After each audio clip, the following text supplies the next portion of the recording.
Hey everybody, it's been a while since I've done a tutorial on the Smith Corona Sterling, and I just did a demo video on this one, and I'm so impressed with this typewriter. I just have to show it off to you.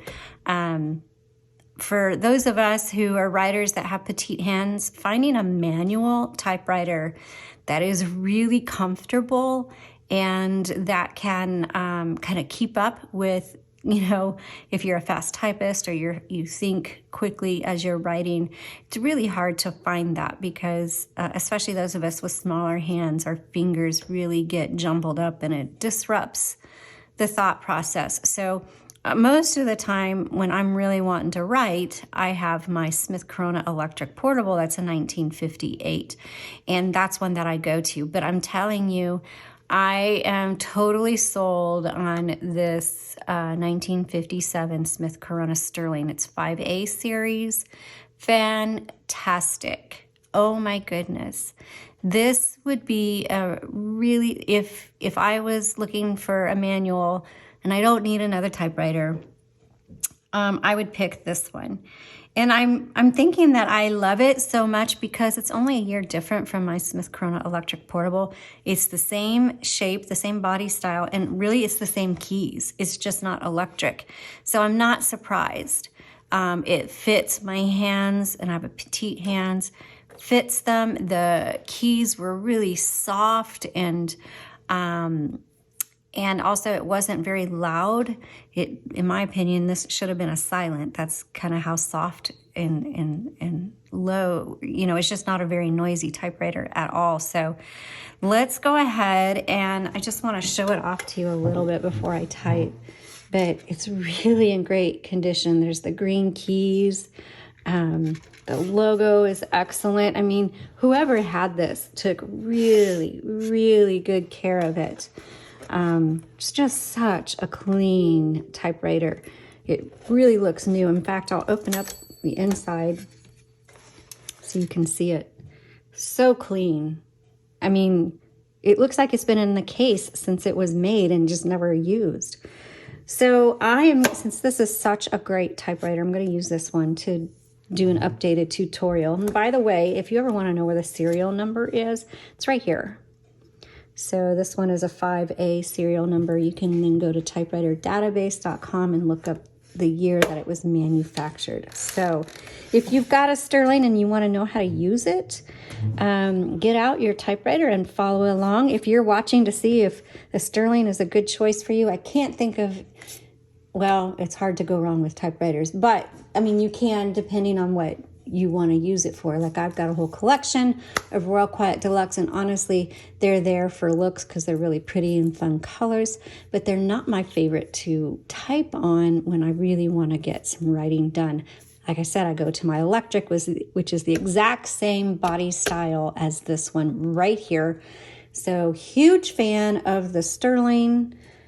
All right, let's take a look at it.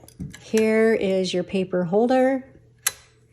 Here's the margin set. So you do need to, and I'm going to assume that some of you who are watching have never used a typewriter before. So please bear with me if you know more than that. So this is your carriage. It's where the paper is going to go. I tell kids that a typewriter is like a computer with a built-in printer. So this is where it's going to print the words that you type. And so you've got your platen right here, your carriage. This is the standard size carriage. They do have some models of typewriters have extended carriages. You have a back plate, your margins. So you press down and move it with your fingers.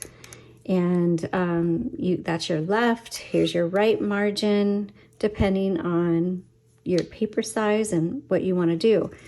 Now, a bell will go off when you're close to your right margin. So if I bring this in, this bell's going to go off sooner, right there. And that's to let you know when you're typing, hey, you're real close to your margin, because then you have to hit your return handle and go to the next line. I'm going to bring my margins in a little bit. So to move this carriage, there's a release lever behind each handle. This is the handles. And it doesn't matter which one, but just know that when you release the carriage, it's gonna wanna fly to the left. So you wanna hold it with your hand. That's because there's a drawband, and that's what moves your typewriter carriage when you're typing. Over here on the left side, you'll see a 1, 2, and 3. That is your line selector, because when you hit your return handle, we don't have a return button, you know. Here's your return handle. It's going to advance either 1, 2, or 3 lines, depending on how you have it set. There's a paper guide here if you want to use it. I usually just pull it out of the way, but there are times that it comes in handy. Here's your paper release, and what that is for, let's go ahead and load some paper. And to do that, you can just use regular printer paper, and you just put it right here behind the roller and then turn the handle. Make sure it goes underneath this metal bar. Okay, so, and then what I did there, it was a little crooked, so I pulled this forward, the paper release, and I lined it up and then re-engaged, all right? So now I'm ready to type, but before I do that, let's move down here a little bit. Let's pop open this top again. We already looked at it. This one's real clean. This is your type bars and your basket area or the escapement area. Here's your spools. You've got a metal 2-inch spool. It's a universal ribbon. They're very easy to find, especially on our website at jotandtittletypewriters.com. This particular typewriter takes a 2-color ribbon. When you put it in, black is on top, red is on bottom, has guide wires right here. Make sure it goes through that, and the ribbon comes above on the top of the spools, around and underneath. And then also there is an up-close image of that type guide there, that area, on the website for this listing. And even if it's sold, you can access the images, and that will help you thread it the way you need to. I can't show you because all you'll see is the back of my hand. But when you are threading ribbon, it's 1, messy, and 2, you need to look, excuse me, my throat is dry. There are slits in these metal pieces, and you'll just need to look on yours, where's the slit at, and you'll just kind of shimmy it in there until it's nice and even like that. Down here, you'll see this little section where you have some red numbers and letters with a knob, or just a lever, I guess. And that just determines how hard the type bars strike your paper. It's just, you can adjust it to your liking there. Let's go ahead and close this. Right here is your ribbon reversal, because, let me open this back up. And to open it, put your hand right here and pull open. Make sure though that your carriage, I usually like to bring it further out. Your handle is away from the cover. If you'll notice, a lot of typewriters have scratches like right here and here, and that's because the cover, the handle, return handle, was scraping the top of the cover. I forgot what I was going to say. Something about in here. Oh, reversing the ribbon.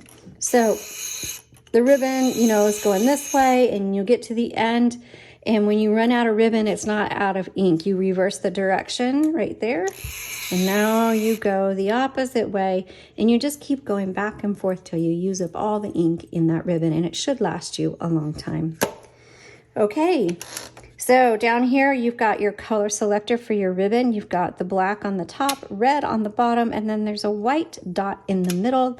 That's a stencil setting. When you try to type on it, it's not going to imprint any ink.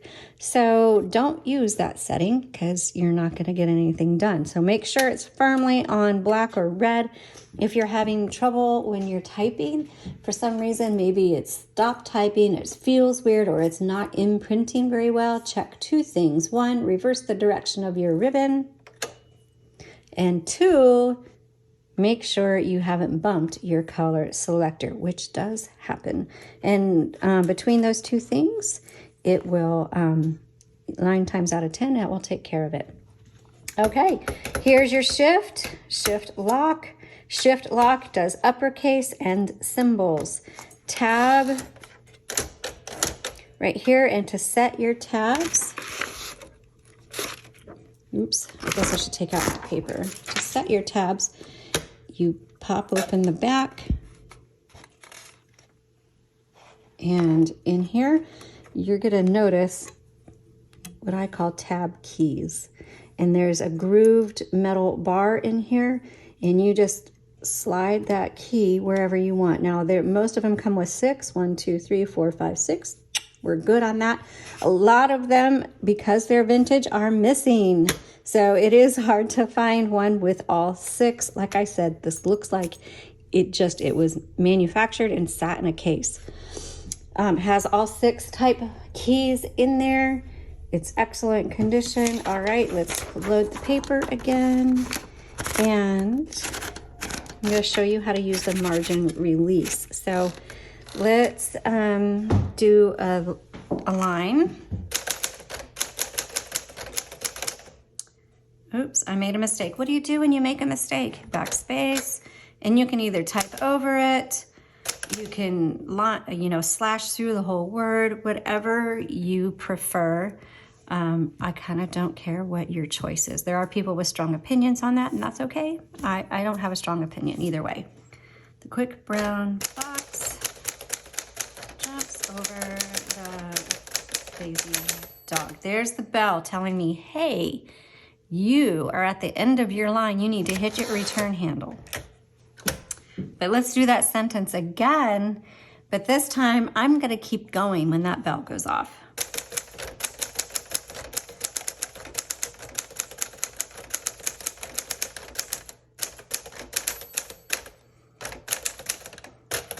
Okay, so now it's stopped on me. It's not going to let me go anywhere. So now I'm going to hit the MR key right here.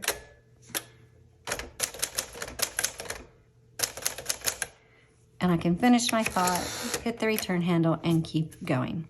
So that is a 1957 Smith Corona Sterling. Gosh, I cannot get over how nice this one is.